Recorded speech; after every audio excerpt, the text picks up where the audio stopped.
Welcome to the Performance Matters Podcast with your hosts, Matrixx Ferrari and Myles Methner, brought to you by Iron Performance Center. Welcome back to the Performance Matters Podcast. As always, Matrixx over here and Myles across from me.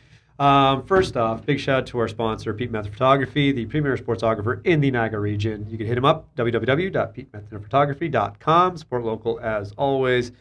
So kind of entering the breaks of the holiday season right now. Obviously, I think we're over our illnesses, which is kind of nice for those that are following along the last couple episodes. Kicking me down. Yeah, that's right. Down, never out. Down, never out. Obviously, we're looking forward to the Christmas break. Again, it's my second favorite time of the year. It's a great opportunity for us to catch up with all of our athletes coming back from university, college, wherever it may be. Obviously, for us, it's not only time to just get serious training in with serious, very competitive training partners, especially when they're like on the same sport and they compete in the same conference. It's actually it's a lot of fun, that competitive spirit. But on the softer side, it's just nice to hear how they're doing. Like, I love all of our kids that go away to school. I love keeping up with how their things are going, not just on the court, on the field, or on the ice. I just want to know how life's going, right? Like, they're growing up and kind of finding their way. So it's for me, it's my second favorite time of year. Obviously, summer being like one of my more favorite times of the year, not only because of the weather, but it's literally 16 weeks where we get to lock the fuck in and just give it. You know what I mean? I think that goes back to, what we're about, right? Which is going to be the quality of the training. And I think that's an important talking point, because I know we were talking earlier, right? Like, we're always, we're always welcome for anybody that wants to improve and get better, right? And a lot of people don't know what they don't know. So it's up to us to be very transparent, obviously, help them along and just ask better questions to kind of see not only what they're looking for, like what they're trying to get as a result, but also maybe dive a little bit deeper into why that matters to them. And I think that doesn't get talked enough about, So I kind of want to piggyback on that, if you have points on that. Yeah, I could talk for hours, but I think a couple of things. I think prospective clients or athletes out there looking for a coach or trainer or performance specialist, whatever you want to call it, like, you should have for lack of a better word, like a rubric of what you're looking for in a coach and or what you should be looking for, because like you said, some people don't know what they don't know. Some things I think make a coach, we've done numerous podcasts on all the metrics and stuff, which we're probably going to reiterate, but over and above that, it's a classic quote: they don't care how much you know until they know how much you care. Totally. You need to be a good person as a coach. Find someone that you feel truly cares about you and has your best interest in mind. But guess what? At the end of the day, you're not just renting a friend, hopefully. Like, you're actually looking for a result, whatever that may be. So you need to find a coach that knows their stuff. And when I say knows their stuff, like you've said a lot of time in the past, qualified doesn't equal competent. So somebody having a university degree and some certifications is amazing. It's probably like the bare minimum prerequisite, I would say. You should look for somebody with that. But then over and above that, that's not enough. So in my mind, as an athlete, back in the day, I always found the best coaches I had, both strength and conditioning and football-wise, could explain things to me and dumb them down, like not to devalue myself, but dumb them down to a level where 2 + 2. I knew they were probably way smarter than me, but they could make me understand it. Like, I could be in high school, not having ever taken a university physiology class, yet my coach is explaining things to me in a way that I can understand it, right? So a quote I really liked from Clarence Layler, when I first took his course, he was talking about educating his athletes, and he was like, "We want our athletes here to be self-sufficient under professional guidance."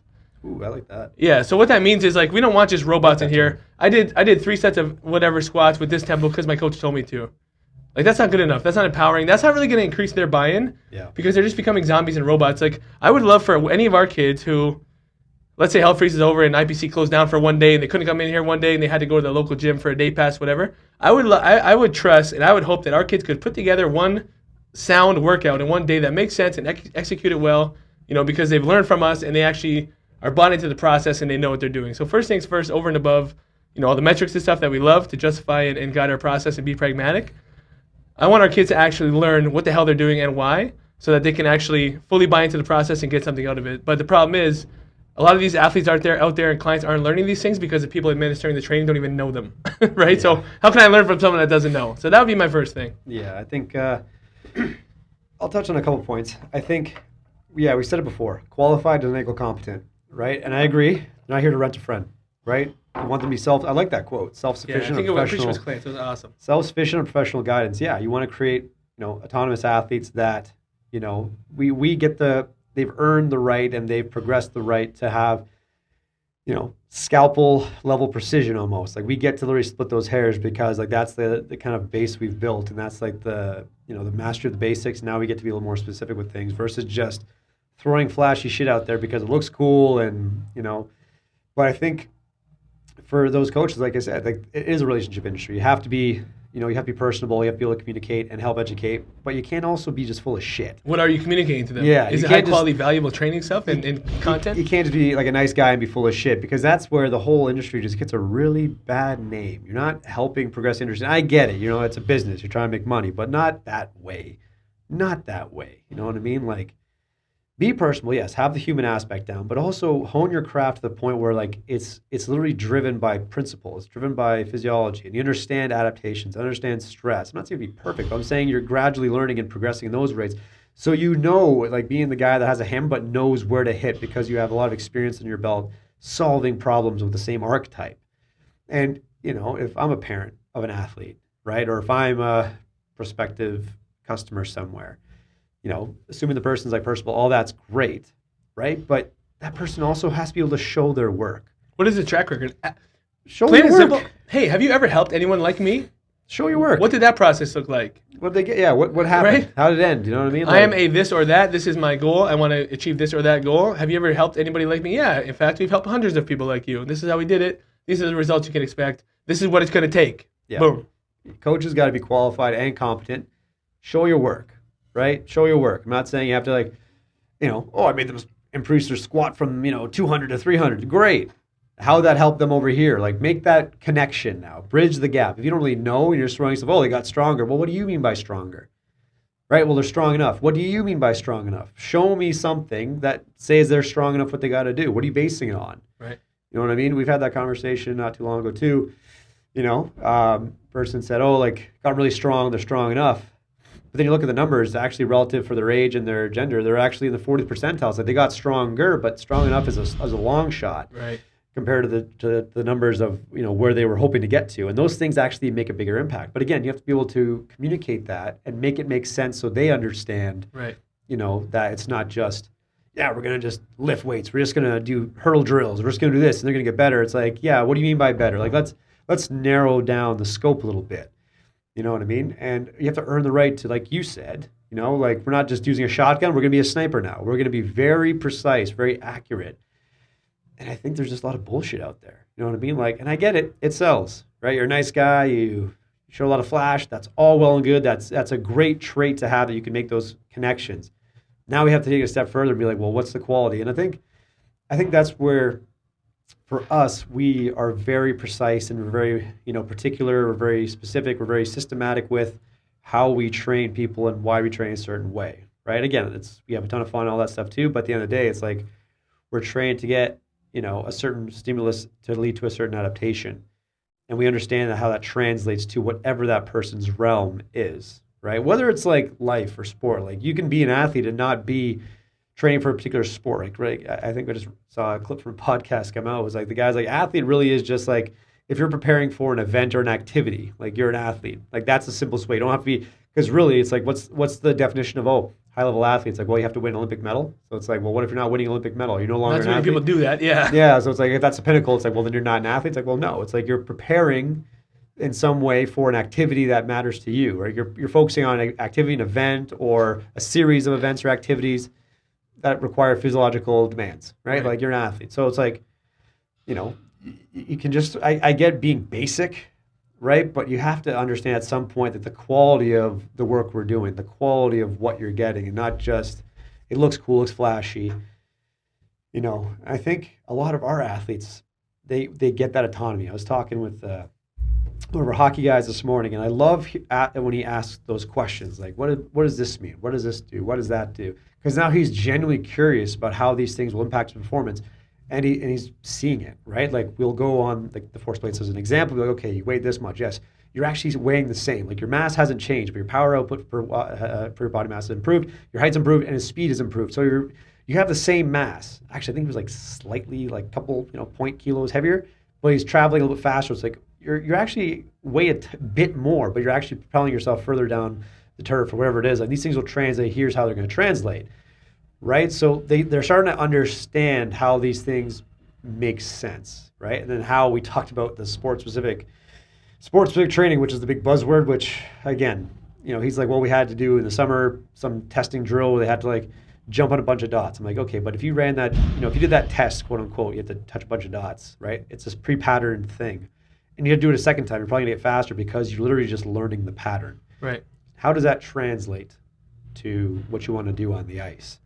I don't know. And it's a timed event. Half the athletes, no shade, but half of them probably get their head down while they're trying to look for these dots, probably barely even reaching the dots because they want to get a faster time. It's like, how's that really going to translate to stick landing down the ice with your head down and get your head knocked off your shoulders, right? I think athletes understand, it's like the whole point of, especially in seasons, like we're trying to fill gaps that aren't getting filled or can't be filled in practice, right? If 96, let's like put an average, about 90% or so of your entire season is dedicated to preparation. Yeah. Right?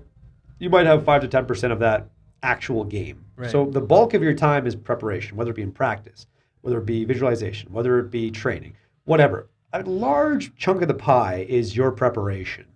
So it's like if 90% or more is dedicated to preparation, why would you be like hammering things with like a butcher's knife instead of like a scalpel to be more precise with how particular you are? Because again, we've talked about this. We talked about this in another podcast too.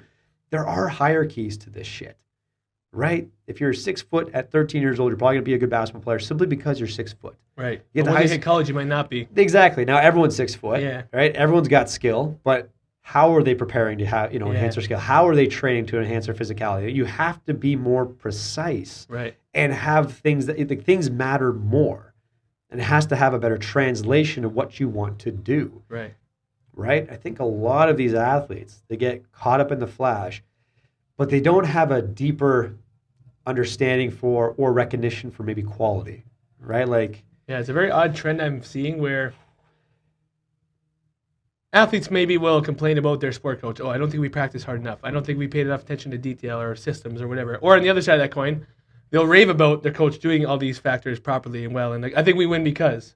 But then they'll go in the off season and they will settle. I'll use the word settle. They'll settle for a strength coach, a performance coach, whatever you want to call it, that doesn't put an ounce of that effort or that focus into what they're doing. And like the inconsistency to me is unbelievable. It's like how you do one thing is how you do everything.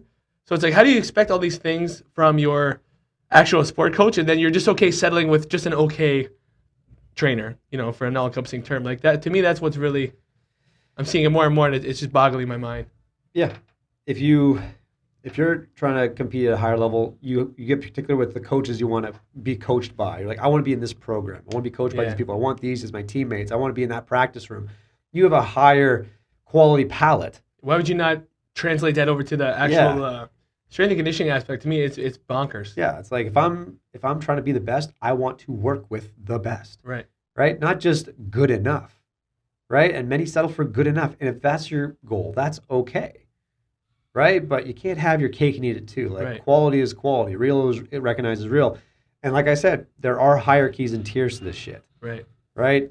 The higher up, the more elite you're trying to be, you have to be more picky about the quality of the things you're doing because they matter more than if you're just checking the box. If you're playing house league and all that, that's great. And by the way, we have recreational athletes, which is fantastic, but they hang their hat on still the drive and passion to be their best, right? Because they want that specific, even if, sports isn't going to be their top realm, they can excel here and they have a, I would say an A game or an elite A team mentality when it comes to their preparation, right? Because they want to prepare like they're preparing for the highest level, even if they might not get there, right? But the mentality and the mindset and the understanding of quality is there, right? So you're going to have to, if you have potential to elevate and get to that next level, we'll call it, you're going to have to refine your taste, if you want to call it that. You have to refine your palate.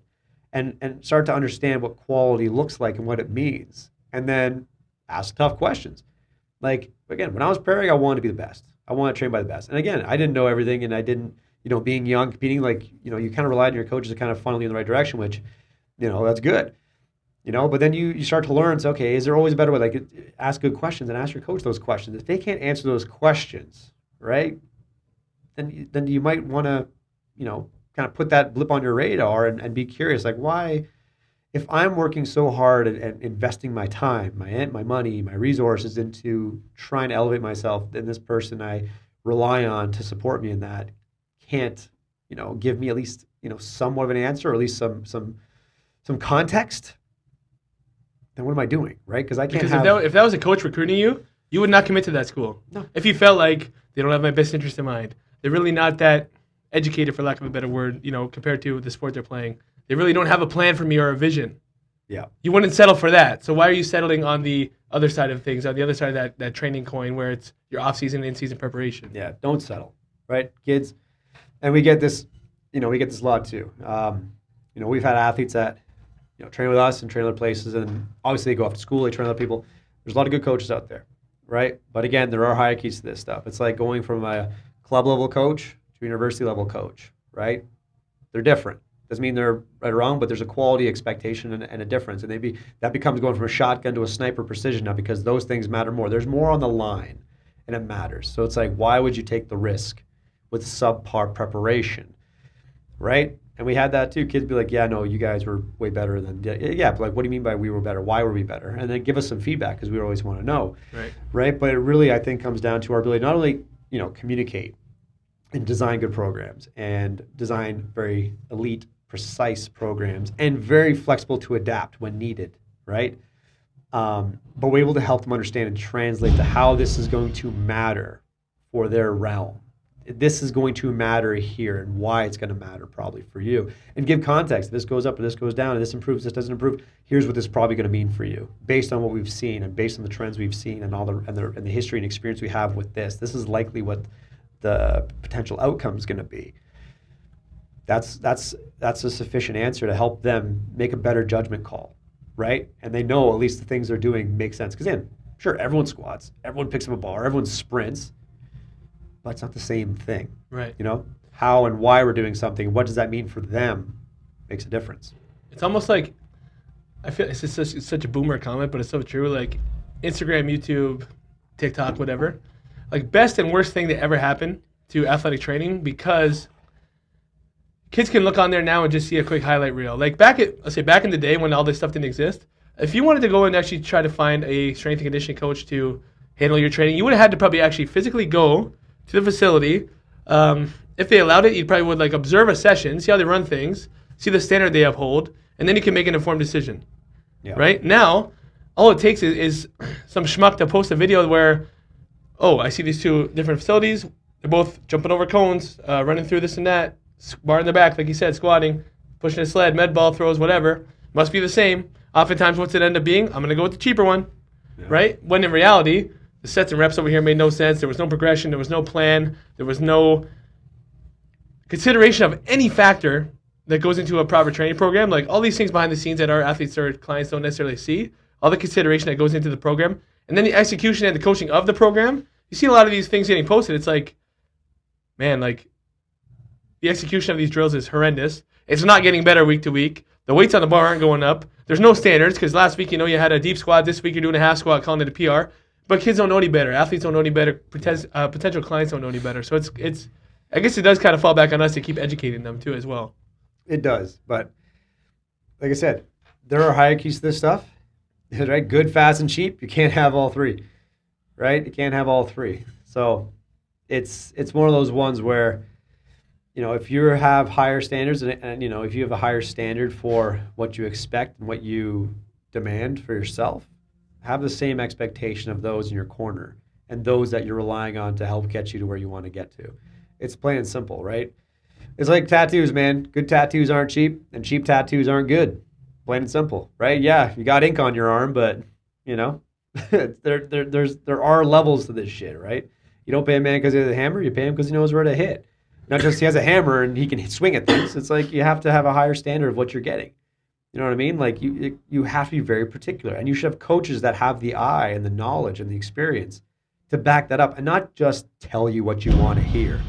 Not just tell you what you want to hear because it makes you feel good, right? There's going to have to be honest conversations. The coaches can rationalize, like, hey, this is why we're seeing these things, this is why we're doing these things, and this is why we're not lining up with the expectations here. We have to do these things differently to keep seeing the progress we want to see, right? But again, kids get caught up in the flash. They get caught up in the feel goods. You know what I mean? And it just looks cool. And they say, oh, look, I feel faster. It's like, I was sweating like crazy. I got a good workout in. Great, man. Was it actually productive though? Yeah. Were you working out or were you training?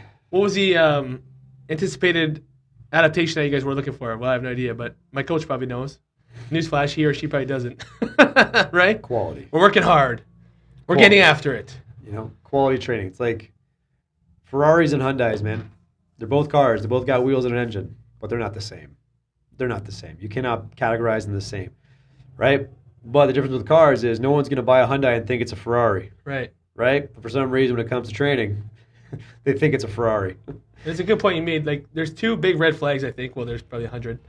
But two big red flags. One should be the coach that tells you what you just want to hear. Like you said, that's a huge red flag, instead of kind of keeping it real with you and telling you the truth. The other one is kind of, I think, the coach who sells it to you as like, there's only one answer and I have it. Right? I think a lot of time with us, when the kids will ask these questions, we'll more so, again, teach them the principles, try to educate them. Here's the adaptations we want to seek with you, certain athlete or kid or client, whatever. Here's a couple different ways we can go about it, and this is what my thought process is with the plan, and here's why.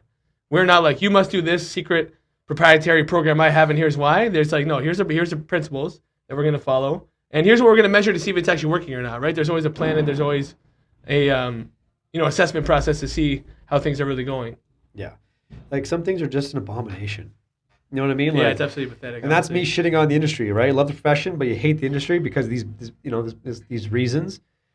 And it drives me insane. You know what I mean? Like, there's good coaches out there. There's fantastic private training facilities, university coaches. There's a lot of good coaches, but it just gets muddled up with the crap that people sell because it looks cool, looks flashy, and they feel a certain way because at the end of the day, the basics executed consistently well will lead to a great response. And when I say basics, it's not quote unquote just squats, not just hinging, not just sprinting, not just jumping, right? It's not just cars. Hyundai and a Ferrari, they both go from point A to point B.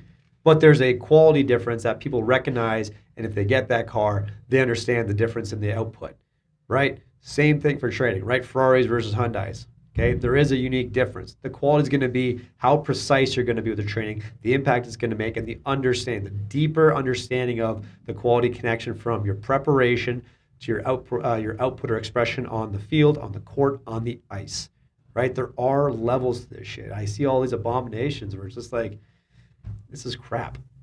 It's actual crap. And you get frustrated, right? Because you're seeing kids that have potential and they think, I'm doing this fast foot drill. That's the one. It's like, man, like I've heard that too. Fast feet, that's going to I need faster feet. It's like your outputs are like 40% of in the 40th percentile. Your output, your force abilities in the 40th percentile for your age and gender. You can't footwork your way to out of hundreds of thousands, right? Your jump, right? Same thing. Your sprint is in the lowest percentile. All these things, right? These movements that actually have translation to a variety of sports. All this showing is like you're quote unquote not producing enough force. You're not having enough braking ability at a high enough speed. You're bleeding energy. It's not because your feet are slow. It's because you physically can't slow yourself down to change direction or produce force in a different direction. You're bleeding force that could help you, ground reaction force that could propel you in a different direction. Your footwork is a patterning thing. That's a nice little addition, to warm you up and have some fun and all that stuff. That's a good coordination thing, but that's not going to be the difference maker, right? And furthermore, if I'm talking about coordination, hand-eye this, that, it's like if you're in season, go to practice. That's the most specific hand-eye coordination you're going to get, right? The whole point, like I said in the beginning, is to fill the gaps that cannot be filled in practice. I can't put a rack on the ice. I can't put a rack on the field, right? I can't get you producing higher forces on the field unless we're sprinting, right, with intent. I can't. So it's like we have to do those supplementary things in the weight room, right? Whether we sprint with intent on the turf, whether we jump or do certain plyometric drills with intent, right? There's a purpose to them. I can't put a bar on your back on the turf. I have to do it right in the weight room because we have the resources. It's filling the gap, not mimicking because it looks cool. All that shit makes you feel good and I feel fast, but there's no translation. Zero, right? All you did was get better at a coordinated footwork drill that was pre-planned. That's all you did. Right? That's all you did. The basics make sense for a reason, but it's how you do what you're told to do, not just checking the box with a butcher knife like, I squatted today. I don't know if it looked any better. I didn't have more weight, but I did it. Like, get strong, get yoked. Yeah, yo. All the buzzwords that people, comment, like, and get hyped up on Instagram. It's like, that shit's not impressive.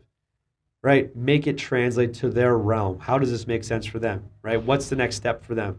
Help them become autonomous. Help them learn a deeper understanding. But that shit sells, right? And it sells.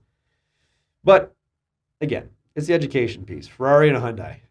Welcome to Iron Performance Center, Niagara's home for real personal and performance training.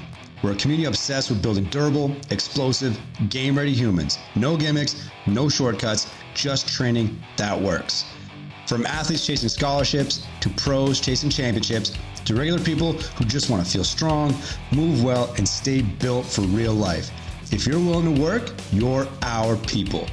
Our system is simple: smart programming, elite coaching, and a culture that pushes you to levels you didn't know you had.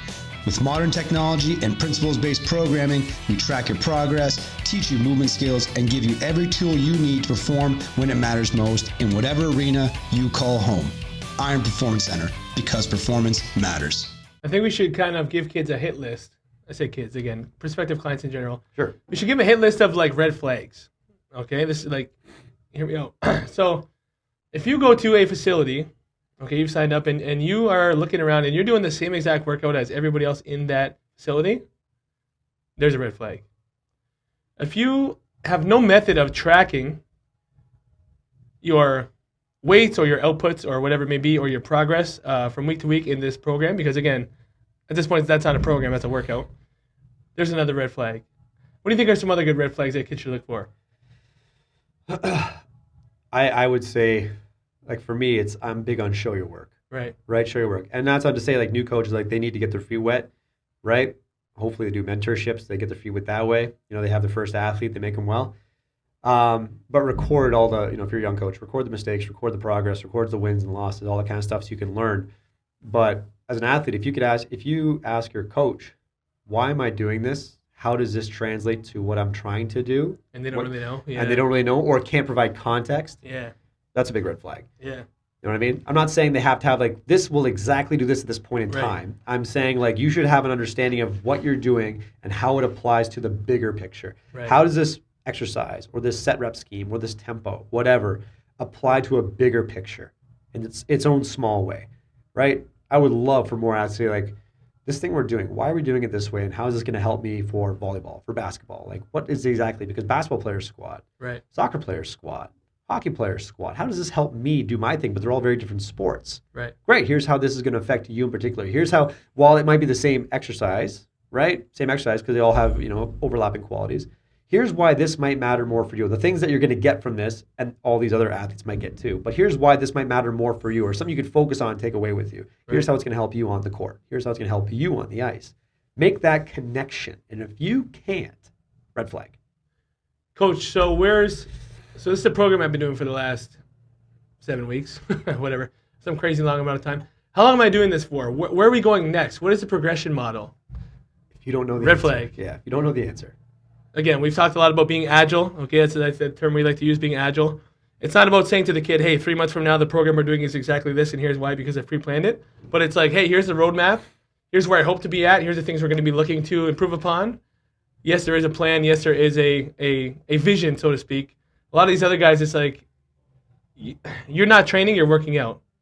You have to realize that's the difference. You're not training, you're just working out, because training is purposeful, it's calculated, it's methodical. It's measured. It's pragmatic, exactly, it's measured. And then we say measured, like, if you're a new coach out there, remember, I don't like the term young coach. If you're a new coach, don't get overwhelmed. Like, at first, you can measure broad jump with a freaking measuring tape. You can measure number of max push-ups, and you can measure, a vertical jump where you put a piece of tape on your hand and jump up and hit the wall. Like, stopwatch a sprint. Yeah, don't feel like, okay, shit, like if I don't have a force pit, I can't measure progress. You can measure progress, yes. This is where you want to get to eventually, using some of these different tools. But if you don't even give a shit to at least use very low-cost or free things to measure the progress, you're just pissing in the wind, right? You're just throwing shit at the wall, hoping it sticks, and good luck trying to justify to a prospective client that that's good enough. That's actually going to get them where they want to be. Yeah.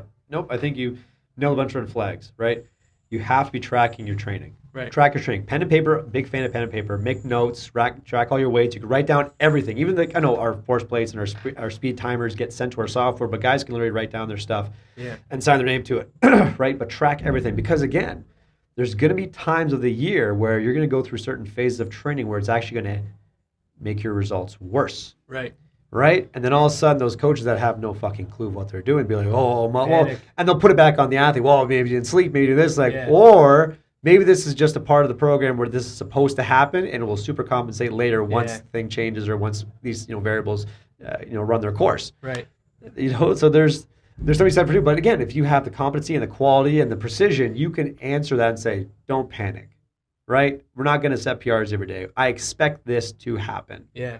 Right? And here's why I expect that to happen. And here's what I hope to see when this passes. Da, da, da, da, da. I remember, I think it's to your point about not panicking. I think it's, Les Bellman, I think, was saying that their combine prep is about 9 weeks, depending on if guys are going to the Senior Bowl or whatever. Like, I think 9 weeks is like the max they have with a guy. And I think he was saying, like, usually around week 7, that's what they call the valley. Yeah. Guys' numbers start getting worse. They haven't done a taper yet. Guys are also just mentally, biggest job interview of your life is coming up. It's right around the corner. You start almost unintentionally panicking. Am I doing enough? Am I doing too much? The stress is at an all-time high. And guys start having these comments, these, I don't know if it's working. Am I in the right spot? And he's like, it's my job to walk them off the ledge. And again, to be like, we're in the valley right now, boys. We're fatigue mass fitness. We haven't done a taper. So to your point, as a coach, you have to be able to almost predict when those valleys are going to happen. Like Mike Craig would always say, we're pulling back the slingshot. And then again, quantify when we're going to let it go and really reap the rewards of the training program. Yeah. But again, if you never even had a plan, there is no program. So nothing's predictable because you're just, again, said 100 times, throwing shit at the wall, hoping it sticks. You have no idea.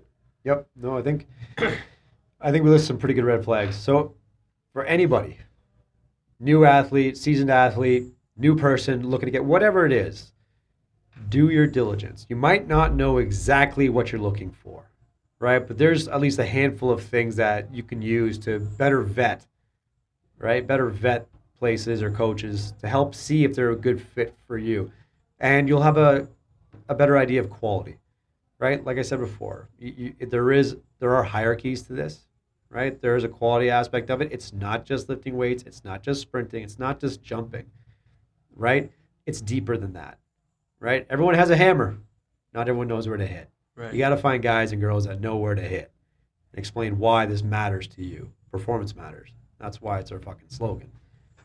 Right in the fucking wall, right? Performance fucking matters. Do your diligence. There's too many fucking boobs out there doing crazy shit and selling snake oils to fucking kids and everything else and promising the fucking sun and the moon and just throwing in the weight room. There's no tracking, no progress, hey, coaches out there, show your fucking work. No coaching, for God's sake. You see the same awful technique week to week, getting posted on Instagram with the guy in the back. Way to go, get after it. Fucking bullet. What is the... Again, you only have one opportunity really to be a competitive athlete. Do not squander it, right? A lot of people are saying, maybe if it's financial, whatever, I can't afford to do it. The reality is you can't afford not to. Yep. And good shit's not cheap. Cheap shit's not good. It's like plain and simple, man. I'm not going to a dealership trying to get a Hyundai and make it sound like it's a Ferrari. It's not. I understand there's a difference. And I'm not asking the Ferrari dealer for a Hyundai price. Exactly. It's just there are levels to this shit, and act accordingly. If it matters to you and you have a deeper appreciation for a higher palate for the quality of what you're getting, it's the investment that I can't afford not to do it. Right? That's no different than our kids that want to go and play high level sports. Right? Like that's the work that they've done has a higher yield for them. They have a higher opportunity rate and a higher success rate. And coaches, show your work. Right? Check how many kids are sent to D1. Check their numbers. Check how big the gap was in terms of performance metrics and everything. Like there's a simple way to ask all those questions. And of course, if they tell you what you want to hear and you don't ask those questions, you're gonna get sold bullshit. And that happens. I see a lot of shit out there, but I don't know, man. It's I'm proud of everyone that I'm proud of the people that we have that education, that have that understanding, that really buy into the training process and have that autonomy, like you said in the very beginning, right? They're competent people that with professional guidance, they truly respect the training process, and hence they get more results out of it. They're not just reliant, sitting there, coming up every week with a program card. BB bench press, what is that again? No, we have a rule here. No stupid questions. I'll tell a kid, I don't care. That's a stupid question. Come up and ask me, why are we using this rep scheme? I've never seen this before. Fuck, that's a great question. Yeah. Come up and ask me, why are we using this tempo this time of year? Come up and ask me, how come this other guy who plays the same sport and position as me is doing something different. Ask me that question. I will talk to you about that question till the fucking cows come home. Yep. Right? No stupid questions. No. Stand on business, man. Stand on business. Like, you want to be the best, you got to work with the best. It's like anything else, man. You want to be the best, you work with the best. You seek out better people so you can surround yourself with them, and it's serious, right? Like, take it seriously. I going back on a tangent, but it's like, if 90% or more of my time of the year is going to be spent in preparation, I'm not fucking wasting an ounce of it doing subpar bullshit. I work too hard, right? Our athletes work too hard for that window of opportunity that's going to get them to either D1 or university or pro. Why the fuck would you settle for fucking B-level bullshit in the 90% of your time? It makes no fucking sense to me. You almost have to. The best athletes I've trained around almost train a little bit scared. And what I mean by scared is not scared of the training. Scared of is somebody else out there working harder than me. Right? And that goes back to Evan McDonald getting up at, 3 a.m. and sneaking into the gym and doing a workout. Like, you're not going to find that in the fucking NSCA textbook. That's not smart by logical, physiological evidence or freaking peer-reviewed whatever. But that's not the point. Like, maybe that is what gave him the edge. Maybe that is why he's so successful, because it's a mindset. Yeah. You have to train a little bit scared. You see guys showing up to combines and stuff doing poorly. You weren't scared enough. Sorry to tell you, you weren't. There's a difference between I want to be successful or I need to be successful, and I can't picture my life without being successful. That's the difference. I think it's that Luke Carralla had the quote, like, lazy people do a little bit of work and wonder why they're not winning. And really hardworking people actually do a ton of work and still feel like, shit, maybe I should be doing more. Yeah, they're not doing enough. That's the difference. They're not doing enough. Hey, you track what you put out there. So for anyone listening, ask good questions, vet place you're looking at, and, right, Ferraris and Hyundais. For Ferraris and Hyundais. Yeah, I think that's the episode, really. That covered all the bases, I think. But demand more for yourself. Expect more from yourself. Yeah. Expect more from your coaches. Yeah. And don't settle. Yeah, don't settle for bullshit. Simple. Don't settle for bullshit. All right, guys. Performance Matters Podcast. We're on YouTube. We're on Apple. We're on Spotify. If you're not a subscriber, why not? Join the crew. Give your head a shake. Yeah, give your head a shake, man. It's the holidays coming up. Be a subscriber. Join the crew. Hear what you're about. Like, we go on rants every week. Be a part of it. We're always talking about some good musings. Might get some nuggets out there. But learn some new vocabulary. Well, thumbnail. You might. That's tough. In Andy's defense, it's crazy because the only reason I learned that word is because of Jessica. I knew thumbnail was a word, but ironically, wind tunnel is not a word. So, I mean, in Andy's defense, it is a bit of inconsistency. That is inconsistent. English is a crazy. I don't know what the Webster Oxford guys were thinking, but that is some nonsense. All right, Apple, YouTube, Spotify. We are the Performance Matters Podcast. We're tuning out. Peace.